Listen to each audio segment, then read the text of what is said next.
말씀은 사도행전 16장입니다. 사도행전 16장 19절에서 26절까지 보겠습니다.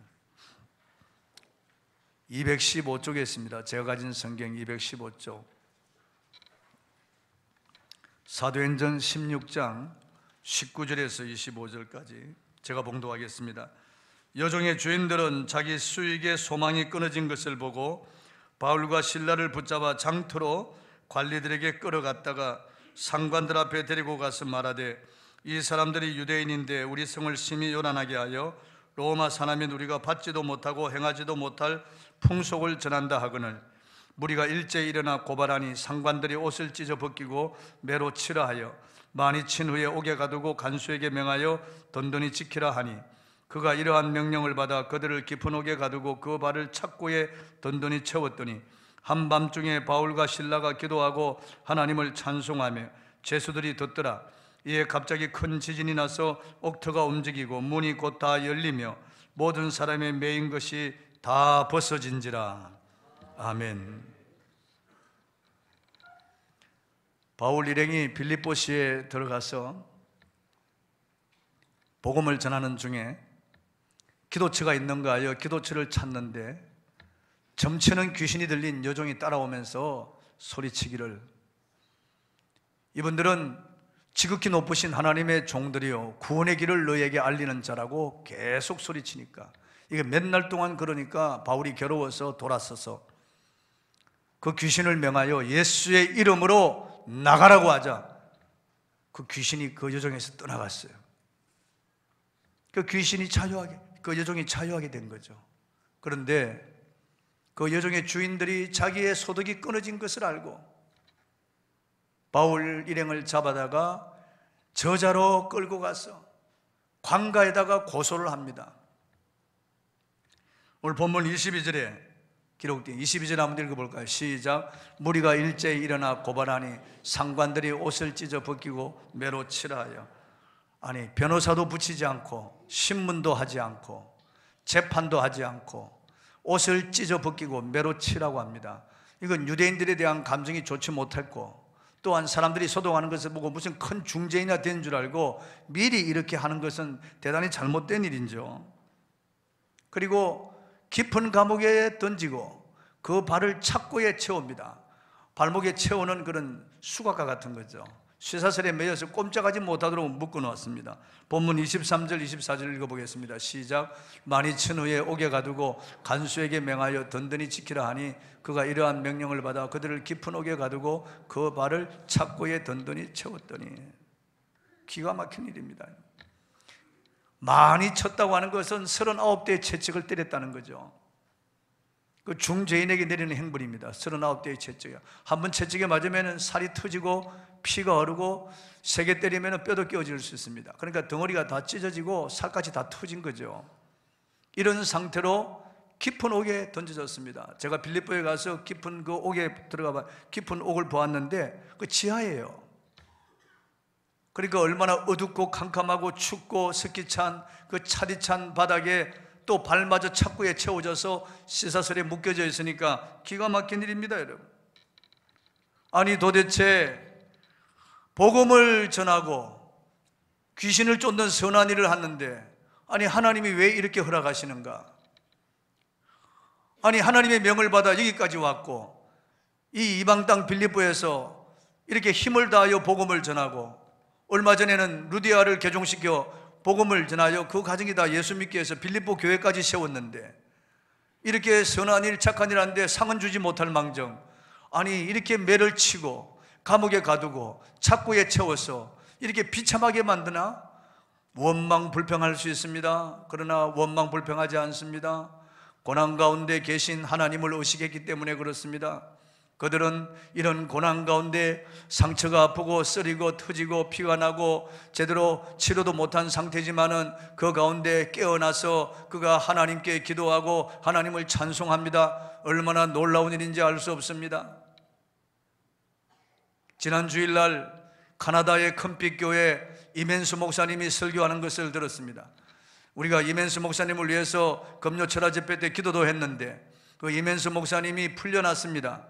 2년 6개월 9일 만에 저 북한에서 풀려난 거죠. 그래서 본국 캐나다에 돌아가서 설교하는 것을 들어보았습니다. 목사님은 고난이 축복이라고 했습니다. 그 고난 때문에 2년 6개월 9일 잃어버린 시간이 아니고 그 생애는 내 생애 가장 귀한 시간이었다고 그렇게 고백했습니다. 그를 감시하고 그를 매우 힘들게 하고 비난하고 그를 혹독하게 다루는 이런 간수들 50명이 지켜보는 가운데 매일매일 생활한다고 하는 것은 너무나 힘든 일입니다. 그냥 추운 겨울에 가로 세로 1m 깊이 1m의 구덩이를 파는 게 일입니다. 다 파면 또 메워야 됩니다. 이런 일을 꽃갱이가 계속 부러지도록 그 살이 터지고 온 발과 손이 동상에 걸리는데도 그 일을 계속합니다. 밤에 돌아와서 온몸이 욱신거리고 아픈데도 그게 얼마나 비참한 일인지 알 수 없습니다. 그럼에도 불구하고 그가 지나간 날을 돌아볼 때 고난이 얼마나 큰 축복이었다고 하는 것을 고백하는 겁니다. 그 설교 그대로 옮겨서 말씀을 드립니다. 저는 이번에 고난이 축복이라는 것을 배웠습니다. 이번에 고난이 없었더라면 저는 저의 남은 삶을 바르게 살지 못했을 것 같습니다. 그러나 이제는 하나님 앞에서 극산품 열매를 맺으며 살아갈 것을 확신하게 되었습니다. 잃어버린 2년 6개월 9일이 아니라 저에게는 지난 20년보다 더 귀한 연단의 시간이었기 때문입니다. 2757끼를 혼자서 밥을 먹고 919일을 하루하루 기다려야 했습니다. 주일을 130분 혼자서 예배를 드리며 지내야 했습니다. 1년 후에야 성경이 도착했습니다. 그 성경을 끌어안고 감격하고 성경을 읽는데 5번 정도 했다고 했습니다. 성경의 수많은 구절을 암송했다고 했습니다. 그리고 찬송가도 암송했다고 했습니다. 그 2년 6개월 동안에 그는 앞으로 6개월 동안 성경 아무 재료 없이 세미나를 계속할 수 있고 설교를 계속할 수 있는 그런 영감과 그런 지혜를 얻었다고 합니다. 그러니까 고난이 결코 저주가 아니라고 하는 것을 알 수가 있습니다. 이 고난, 이 고통, 이 밤을 지나면서 얼마나 큰 그런 열매를 얻었는지, 얼마나 큰 그런 축복을 얻었는지 알 수 없습니다. 바울과 실라도 이 고통의 밤에 하나님께 기도하고 하나님을 찬양했습니다. 본문 16장 25절 한번 읽어보겠습니다. 시작. 한밤중에 바울과 실라가 기도하고 하나님을 찬송하며 제수들이 듣더라. 아니, 기가 막힌 일이 아닐 수 없습니다. 재판도 못 받고 아무런 변론도 할 수 없이 그냥 무자비하게 매로치고 그리고 감옥에 집어던져서 착고에 채워놓았으니 얼마나 기가 막힙니까? 깊은 감옥, 어둡고 침침하고 습한 그 추위 속에서 매를 맞은 상처 때문에 온몸이 쑤시고 아팠습니다. 위안이 될 만한 것은 아무것도 없었습니다. 그런 상황에서 어떻게 기뻐하며 찬송할 수가 있었을까요? 비록 감옥이었지만은 그곳에 임재하신 주님을 확신했기 때문에 그렇습니다. 그 깊은 밤, 그 캄캄하고 어두운 밤, 그 고통 가운데 그들을 지켜보고 계시는 주님을 확신했기 때문에 주님은 하늘과 땅을 창조하신 분이요 전능자시요 주님이 원하시면 지금이라도 다 뒤집어 놓을 수 있다는 것을 그들은 알기 때문에 그렇습니다. 고통에도 의미가 있고 뜻이 있다는 것을 그들은 알았기 때문에 그렇습니다. 이것을 허락하신 것은 크고 놀라운 일을 준비하신 하나님의 계획 속에 포함되어 있다는 것을 바울은 너무나 잘 알고 있었기 때문에 그렇습니다. 로마서 8장 28절 그가 기록한 겁니다. 하나님을 사랑하는 자 곧 그 뜻대로 부르심을 입은 자들에게는 모든 것이 합력하여 선을 이루는 기라. 선을 이룬다는 것을 그가 알았습니다. 고난당하는 것이 내게 유익이라. 고난당함으로 내가 주의 율례와 법들을 배우게 되었나이다. 하나님께서 지금 현재는 내가 알지 못하지만 이 고난을 통해서 크고 놀라운 것을 보여주시고 알게 하시기 위해서 이 고난을 허락하셨다는 것을 바울과 실라가 알았기 때문에 그들은 밤중에 깨어나서 하나님께 기도하고 하나님을 찬미할 수 있었던 것입니다. 주님의 임재를 확신하고 있었기 때문에 그래요. 주님이 여기 계신다. 주님이 알고 계신다. 주님이 보고 계신다. 이것도 주님의 뜻이 계신다. 주님이 허락하신 것이다. 그러므로 그들은 주님을 의식하면서 예배를 드리기 시작했습니다. 그 고통 가운데 예배를 드렸습니다. 그 깊고 어둡고 추운 곳에서 그들은 쓰리고 아픈 고통 가운데 신음 한숨이 아닌 찬송을 드렸다 그 말이에요. 우리는 지금 좋은 환경에서 예배를 드리고 있습니다. 그런데 이 순간 여러분의 마음이 주님께로 향하여 열려 있습니까? 여러분은 주님의 임재를 확신하고 있습니까? 여러분은 주님을 의식하며 예배드리고 있습니까? 여러분은 주님으로부터 말씀을 받고 있습니까? 여러분의 마음에서 진정으로 우러나오는 찬양이 있습니까? 여러분은 하나님을 바라보면서 큰 기쁨과 감격으로 예배를 드리고 있습니까? 찬송을 드릴 때 뭘 느낍니까? 여러분이 기도할 때 어떤 응답을 받습니까? 여러분이 오늘 말씀을 들을 때 어떤 자세로 말씀을 받고 있습니까? 간절한 마음입니까? 사도 바울과 실라는 이렇게 깊은 밤, 한밤중에 고통 가운데서 하나님께 예배드렸습니다. 그들이 하나님께 기도하고 하나님을 찬양했습니다. 그것은 하나님의 임재를 확신했기 때문에 그렇습니다. 여러분, 하나님의 임재를 확신하십시오.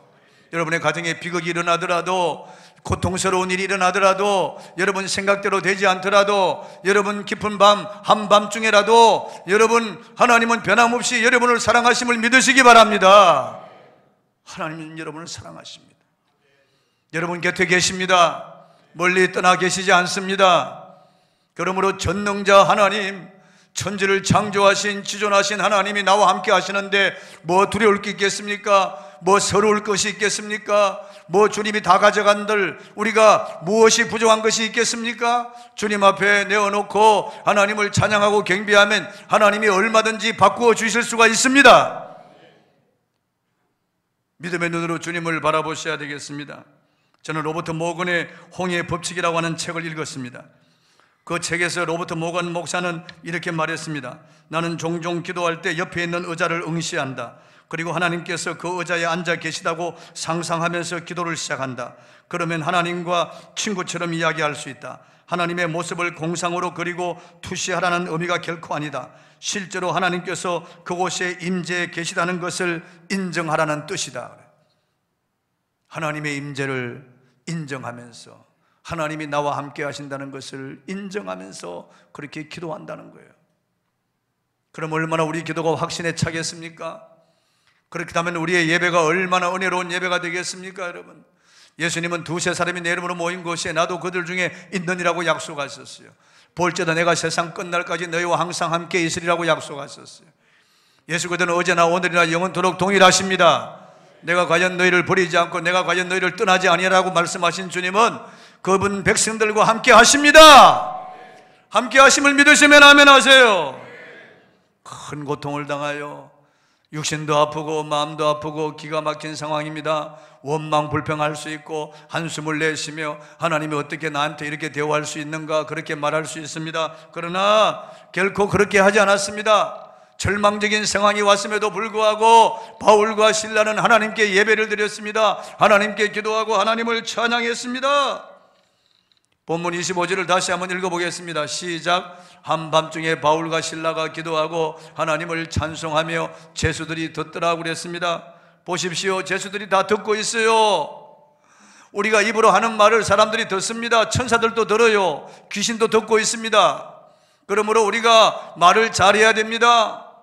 아무리 억울하고 원통하고 분해도, 아무리 고통스러워도, 아무리 위기와 환난을 당해도 우리가 입으로 하나님을 찬양하면은 지옥이 뚫립니다, 여러분.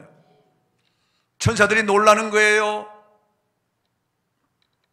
내가 낙심하고 좌절하고 원망 불평하면 전염성이 강해서 옆에 있는 사람들도 그만 불평하고 좌절하고 낙심하고 우울한 환경에 빠지게 되는 겁니다. 그러나 기쁨과 즐거움으로 하나님을 찬양하고 찬양을 부르고 기도하면 그 영향력이 주변에 있는 사람들에게 퍼져나가서 그들의 마음에도 자유와 해방을 주는 것입니다. 찬양이 가져오는 능력은 당사자뿐만 아니라 찬양을 듣는 모든 사람들에게도 자유를 가져온다는 사실을 잊어서는 안 됩니다. 환난과 고통과 괴로움, 슬픔, 아픔, 고통 우리 힘으로 이길 수가 없습니다. 그러나 하나님의 능력으로 이길 수가 있습니다. 고통을 통해서 하나님의 나라가 나타나기 때문에 우리는 하나님께 부르짖어 기도하고 하나님을 찬양해야 됩니다. 그러면 하나님이 역사하십니다. 기가 막힌 어려움을 당하고 구덩이에 빠졌을 때 그때 여러분 실망하고 좌절하고 꿇어 앉아 있을 게 아니고 일어나 하나님을 찬양해야 됩니다. 그때 우리가 하나님 앞에 기도하고 부르짖고 그때 우리가 하나님을 찬양하면은 놀라운 일들이 일어납니다. 대개 사람들은요 어려움을 당하고 고통을 당할 때 교회를 떠납니다. 하나님이 계시다면 나한테 이렇게 할 수 있네. 하나님 나를 사랑하지 않는가 봐. 그러면서 어리석게도 교회를 떠나는 거예요. 그러면은 마귀가 박장대소하죠. 더 큰 어려움이 기다리고 있는 겁니다. 비참해지는 겁니다. 인생이요. 여러분, 하나님을 떠나서는 결코 아니 됩니다. 어려움을 당할 때 주님의 품으로 파고 들어오시기 바랍니다. 어려움을 당할 때 두 손을 들어야 됩니다. 어려움을 당할 때 기도하고 하나님을 찬양해야 됩니다. 예레미야 33장 3절에 보면은 너는 내게 부르짖으라. 내가 내게 응답하겠고 내가 알지 못하는 크고 은밀한 일을 내게 보이리라고 말씀하셨어요. 예레미야가 깊은 감옥에 떨어졌을 때 하나님이 주신 말씀입니다. 이를 행하는 여호와 그것을 지어 성취하는 나 여호와라 하는 자가 이같이 이르노라. 너는 내게 부르짖으라. 내가 내게 응답하겠고 내가 알지 못하는 크고 은밀한 일을 내게 보이리라. 부르짖으면 하나님이 나타나십니다. 하나님이 일하십니다. 여러분, 1887년 어느 겨울날 청소년을 선도하던 희윈 여사는 전도하려던 불량 소년이 던진 쓰레트로 척추를 맞아서 꼼짝하지 못하고 7개월 동안 병상 생활을 하게 되었습니다. 병상에 누워서 자신에게 상처를 입힌 소년을 원망하고 탕신했습니다. 때로는 하나님을 원망하면서 그의 심령을 감옥처럼 만들어서 우울한 나날을 보내던 어느 날, 한 흑인 소녀가 병실을 청소하면서 즐겁게 찬송을 부르는 모습을 보게 되었습니다. 희윈 여사는 그 흑인 소녀에게 너는 무엇이 즐거워서 그렇게 찬송을 부르니? 라고 묻자 흑인 소녀가 이렇게 말했습니다. 주님께서 모든 행편과 사정이 찬송으로 변할 수 있는 힘을 주셨으니 즐거울 수밖에요. 이 말을 들은 희윈 여사는 큰 충격을 받고 나는 지금까지 하나님을 믿노라 하면서 내 심령은 감옥에 갇힌 죄수처럼 살았구나.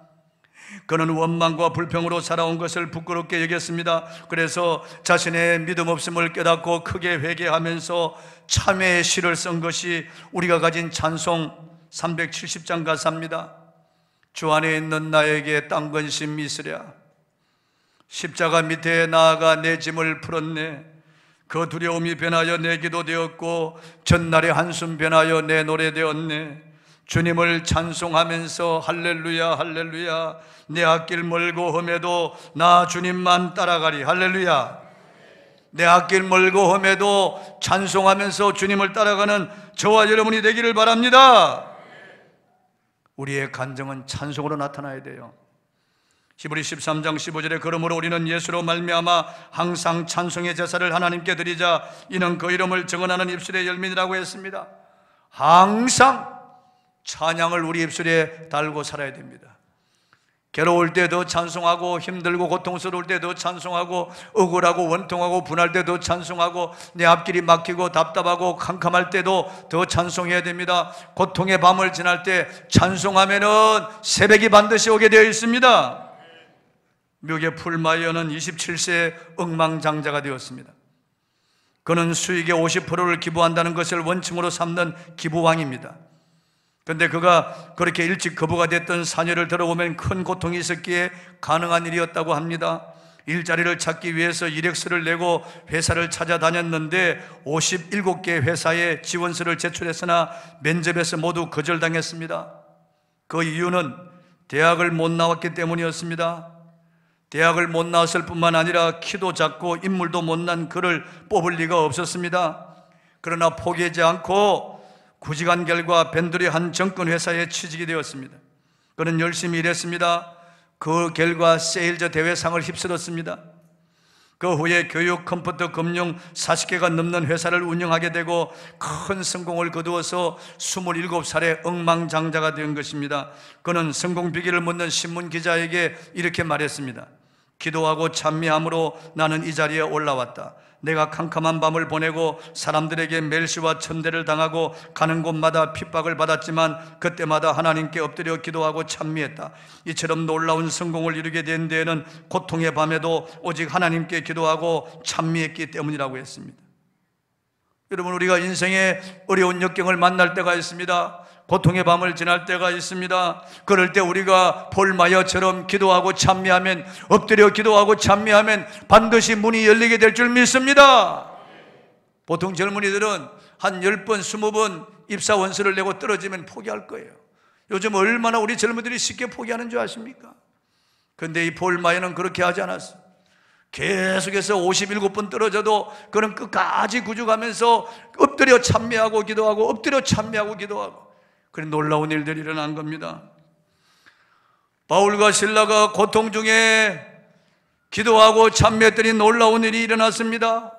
깊은 밤 감옥 안에 내던져져서 발도 차고에 채였습니다. 온몸에 상처가 터져서 욱신거리고 아프고 피가 흘러내립니다. 그런데도 그들은 깨어나서 하나님께 기도하고 하나님을 찬미했더니 죄수들이 다 들었습니다. 죄수들의 마음이 열렸습니다. 간수들의 마음도 열립니다. 그리고 지진이 일어납니다. 빌립보시에 지진이 막 일어납니다. 그러면서 옥터가 막 움직입니다. 옥문이 다 열립니다. 그리고 창고가 다 풀어집니다. 놀라운 일들이 일어나게 된 거죠. 기적이 일어나게 된 겁니다. 그것뿐만이 아니에요, 여러분. 그건 아무것도 아니에요. 간수장의 마음이 열렸어. 그와 그의 가족이 다 구원받는 거예요. 그날 밤에 빌립보 교회에 기적이 일어난 거예요. 기적이 일어난 거예요. 엄청난 역사가 일어난 겁니다. 여러분, 우리가 고통 가운데 하나님께 기도하고 찬미하면 마귀 권세가 뚫립니다. 할렐루야. 마귀의 진이 무너지는 것입니다. 하나님의 진영의 기쁨이 일어나고 마귀의 진영이 혼비백산하고 마귀들에게 균열이 오고 마귀의 진이 막 뚫려서 마귀의 진이 파괴되는 겁니다. 이스라엘 백성들이 여호수아를 따라서 여리고성을 돌 때 하루에 한 바퀴씩 돌고 이래 되는 날에는 7바퀴를 돌았습니다. 그리고 7바퀴를 다 돌고 난 다음에 맨 앞서 가던 제사장이 7양각 나팔을 잡고 7양각 나팔을 불 때 이스라엘 백성들이 하나님을 찬미하자 여리고가 무너져 내렸습니다. 할렐루야. 철옹의 성, 철벽의 성 여리고가 삽시간에 무너져 내린 거예요. 하나님을 찬양할 때 놀라운 능력이 나타나는 겁니다. 역대하 20장 20절로 23절에 보면은 여호사밧 왕이 유다를 통치할 때 모압과 암몬과 세일산 거민 즉 에돔 족속들이 서로 연합해서 침략에 들어온 겁니다. 엔게디아까지 침략에 들어왔다는 급보를 받았을 때 미처 방어할 틈이 없습니다. 유다는 꼼짝없이 이제 완전히 멸망당하게 된 겁니다. 여호사밧 왕이 하나님 전에 올라가서 하나님 앞에 기도하고 금식을 선포할 때 야스엘이라고 하는 하나님의 선지자가 나타나서 이 전쟁은 너에게 속한 것이 아니니 너희가 마주 나가서 싸울 필요가 없어. 너희는 항우를 지어서 마주 나아가라. 하나님께서 너희를 위하여 싸우시리라고 합니다. 그런데 여호사밧은 한술 더 떠서 성가대에 거룩한 옷을 입히고 성가대를 앞장 세워서 전진하게 하는 겁니다. 여러분, 전쟁에 나가는 군사들이 앞에 전차부대나 아니면 궁수부대를 앞으로, 방패부대나 궁수부대를 앞으로 내세워서 나가지, 아니 성가대를 앞장 세워서 찬송을 부르며 나가는 그런 전쟁이 어디 있습니까? 누가 봐도 미친 짓이죠. 그러나 여호사밧은 알았어요. 하나님이 찬양을 기뻐하시고 찬송 중에 하나님이 거하신다는 것을 알았습니다. 찬양할 때 하나님이 능력을 나타내신다는 것을 알았기 때문에 성가대를 앞세워서 찬송을 부르며 나아갈 때 하나님이 그들 가운데 복병을 두어서 모압과 암몬과 세일산 거민들이 자중질환이 일어나서 다 전멸하게 된 거예요. 할렐루야. 전리품을 거두오는데도 몇 날이 걸릴 정도로 엄청난 성질을 가진 겁니다. 현대전쟁에서 성가대 앞서서 나가면 다 정신 나간 짓이라고 그러겠죠. 그러나 여러분, 하나님은 찬송 가운데 거하십니다. 악령은 찬송을 싫어합니다. 하나님은 찬양을 기뻐하십니다. 사울에게 악신이 붙어 귀신으로 인하여 괴로움을 당할 때 다윗이 수금을 타고 하나님을 찬양할 때 사울에게 붙은 악신이 떠나고 상쾌해졌다고 말씀하고 있습니다. 다윗은 찬양의 능력을 아는 분입니다. 시편 34편 1절에 끊임없이 찬송하리이다. 시편 42편 8절에 밤중에 찬송하리이다. 시편 68편 26절에 예배 때마다 찬송하리이다. 시편 104편 3절에 평생에 찬송하리이다. 시편 119편 164절에 내가 하루 7번씩 주를 찬양하나이다. 다윗은 우리 찬송 듣고 지옥 들린다는 걸 알았어요. 우리가 하나님을 찬미할 때 마귀의 권세가 다 무너지고 하나님께서 기뻐하시고 주의 영광과 능력이 나타나는 것을 알았습니다.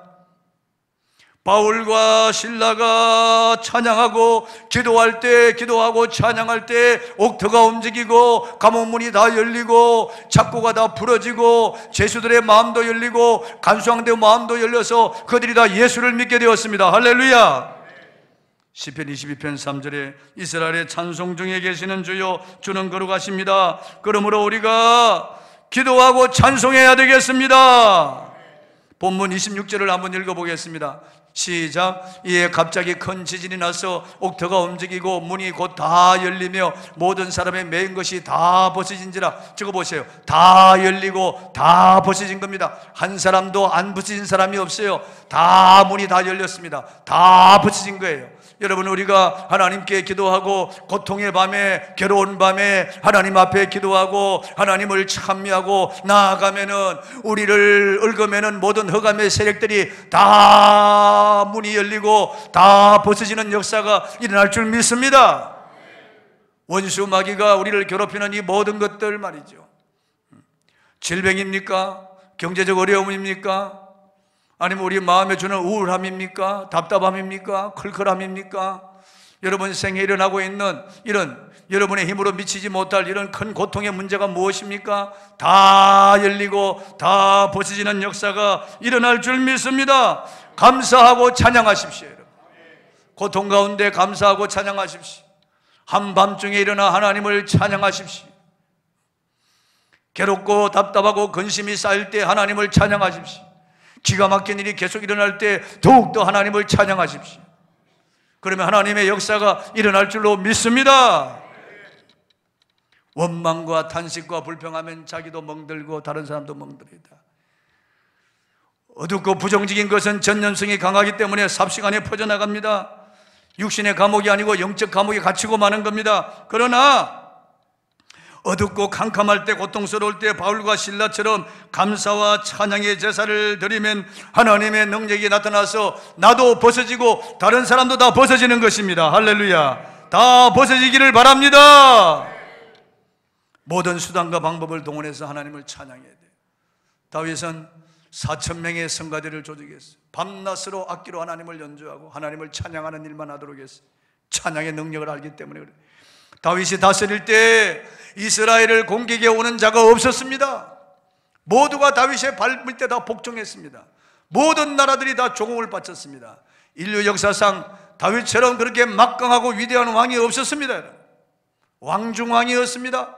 하나님을 찬양하는 자에게 하나님이 이렇게 높여주시는 거예요. 다윗이라고 뭐 범죄하지 않았나요? 실수하지 않았나요? 다윗도 문제가 많은 사람이에요. 그러나 그가 그럼에도 불구하고 하나님을 찬양하고 하나님을 경배했더니 놀라운 일들이 일어나는 거예요. 바울과 실라의 옥문을 지키던 간수는 이들의 기도와 그로 인해 나타난 하나님의 권능을 보고 그 가족이 회개하고 구원받았습니다. 우리도 고통과 환난 가운데 우리의 짐을 하나님께 맡기고 기도하며 찬양해야 되겠습니다. 그럴 때 우리도 할 수 있고 다른 사람들도 할 수 있는 역사가 일어납니다. 구원의 문이 다 열리게 될 줄 믿으시기 바랍니다. 어떤 경우에도 기억하십시오. 한숨 쉬고 원망하고 불평하면 안 돼요. 주저앉아 낙심하고 탄식하면 안 돼요. 잠시 그럴 수는 있어도 우리는 제정신을 차려야 됩니다. 하나님을 믿는 사람, 전능자 하나님, 창조주 하나님, 지존하신 하나님이 나와 함께 하신다. 두려워 말라, 내가 너와 함께함이니라. 놀라지 말라, 나는 네 하나님이 됨이니라. 내가 너를 굳세게 하리라. 참으로 너를 도와주리라. 참으로 나의 오른손으로 너를 붙들리라. 아무것도 염려하지 말고 오직 모든 일의 기도와 간구로 너희 구할 것을 감사함으로 하나님께 아뢰라. 그래야하면 모든 지각에 뛰어난 하나님의 평강이 그리스도 예수 안에서 너희 마음과 생각을 지키시리라. 사도 바울과 실라는 그 마음에 평안이 있었어요. 하나님이 함께 하신다는, 하나님이 지키신다는 그 믿음을 가지고 있기 때문에, 주님이 우리와 함께 하신다는 그 믿음이 있기 때문에 마음에 평안이 있었어요. 그래서 일어나서 그가 밤중에 기도하고 하나님을 찬양했습니다. 사람들이, 죄수들이 다 들었습니다. 간수들이 들었습니다. 옥터가 움직이고 지진이 나서 옥문이 다 열리고 창고가 다 풀어졌습니다. 간수장 다 사람들의 마음이 다 열려서 그날 밤에 빌립보 교회 일원이 되었습니다. 할렐루야. 이런 역사가 여러분에게도 일어나기를 바랍니다. 찬양하겠습니다.